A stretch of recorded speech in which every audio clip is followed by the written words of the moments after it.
when I was at Oxford, at the end of the year, all the coaches would give a speech at our banquet, and I'd always forget this next part. So I need to start by thanking my family, who couldn't make it today. But my wife was a single parent for 8 Mother's Days, the first 8 Mother's Days of my children's lives because of this tournament.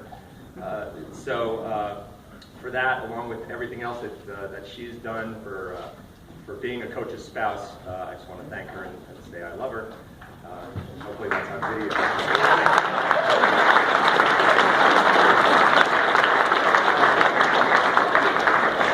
My parents also did not ask for this life. All of their friends' kids are doctors, lawyers, engineers. Their son wears shorts and sunglasses and hits fuzzy yellow balls with kids that aren't his. So this is a little validation for them as well. And then my final thanks here is I had the best professional staff that at Oxford that anyone could ask for in college. And you guys from Oxford will know them. Dean Joe Moon was my mentor and the best boss ever. Rod Stubbs took over for me as AD, which made leaving a little bit easier. Amanda Fisher, Gregory Moss Brown, Pete Sherrard, they all made my job a joy to come to every day. There are too many other people professors, administrators at my school and others that became my colleagues and friends to mention. It's a little weird being here on this side of the table, having left college tennis, being an outsider looking in on your activities today. But I spent so much time here, 10 years at this tournament, in a setting that I still feel a little comfortable being at. It hasn't been so long that the players look any different. The coaches haven't aged too much, and the Texas hospitality is still very welcoming. Before they let me take my award home, they told me that I had to say a little more than just what I already have.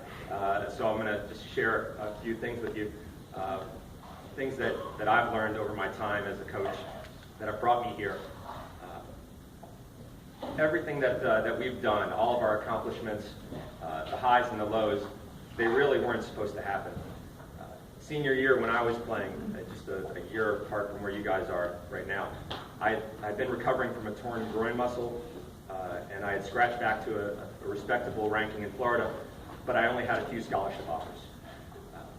One day I had a really bad day of training, and I went back to my car to drive home, and I thought, just 4 more years. I put all this time in, 4 more years, I'm going to find a college that I can play at, someplace where I can have fun, play tennis, and then get on with real life. At the end of that 4 years, I was trying to figure out what to do. There was a brief time where I thought I'd find an adult lacrosse league to join. Team handball looked interesting in the Olympics that year, but I couldn't push tennis away. Everything else since then has been kind of like a happy coincidence. It's hard to think back, but 25 years ago, I was waitlisted at Emory University. 10 years later, I was working for them. My first spring break, I beat the #1 doubles team in D3 from the year before. 10 years later, their coach was the best man at my wedding. But I don't think things actually happen by chance. You've got to figure out how to navigate through the mess. And I'd like to share a few of the ways that I've done that.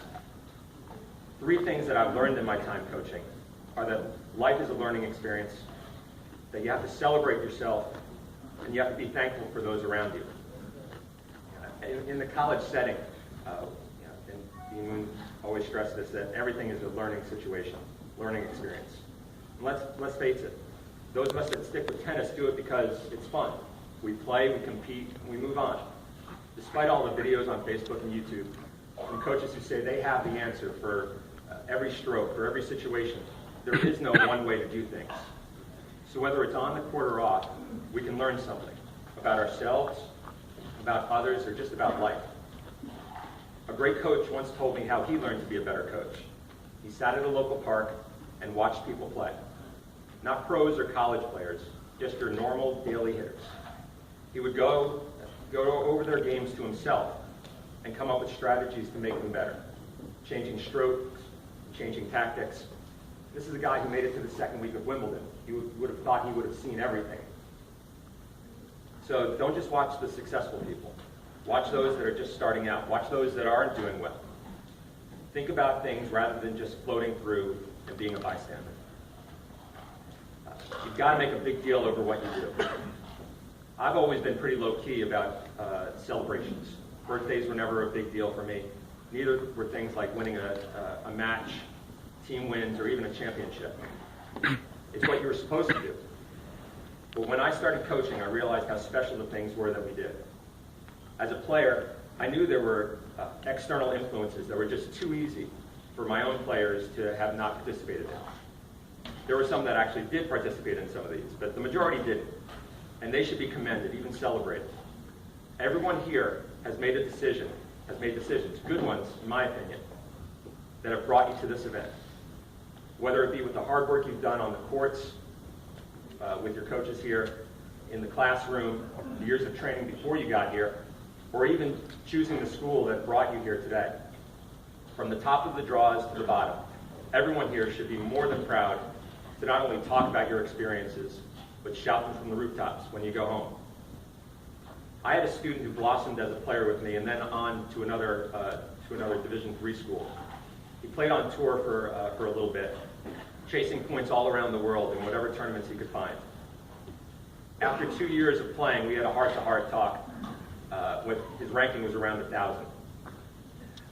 The takeaway from that talk that we had was not that he couldn't hang with those guys ranked ahead of him, but that he did something millions of tennis players only dream of.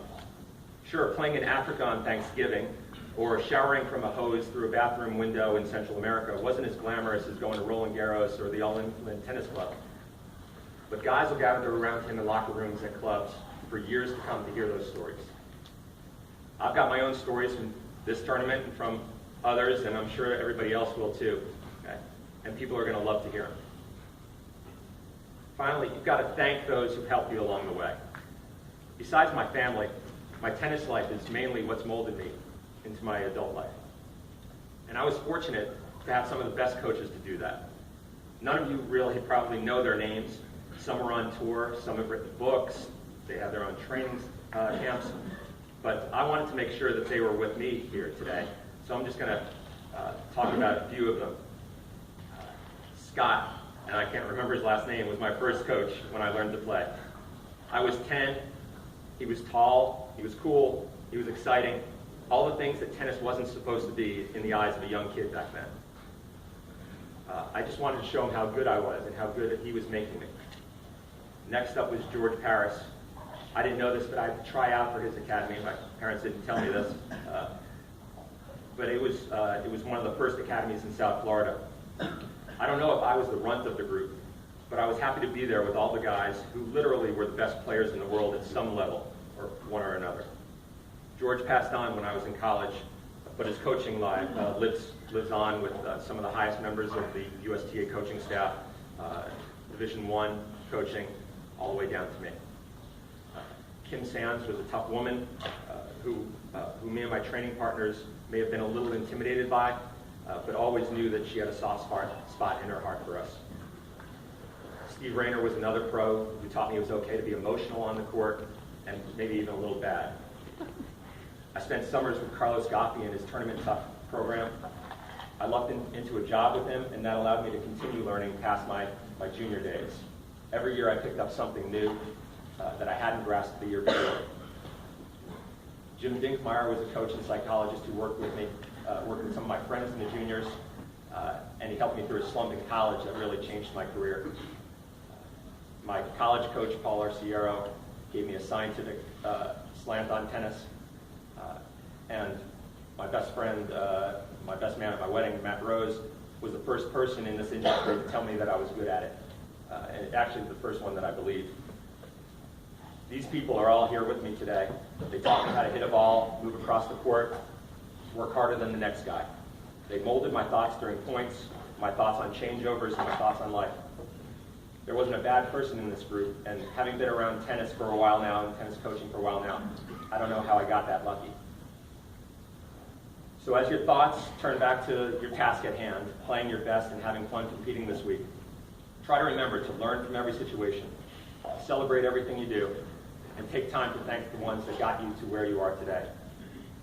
I'd like to thank the Coaches Association for honoring me with this award, the NJCAA, the ITA, Collin College for throwing this party in my honor. And like to wish everybody the best, play hard, have fun, and good luck.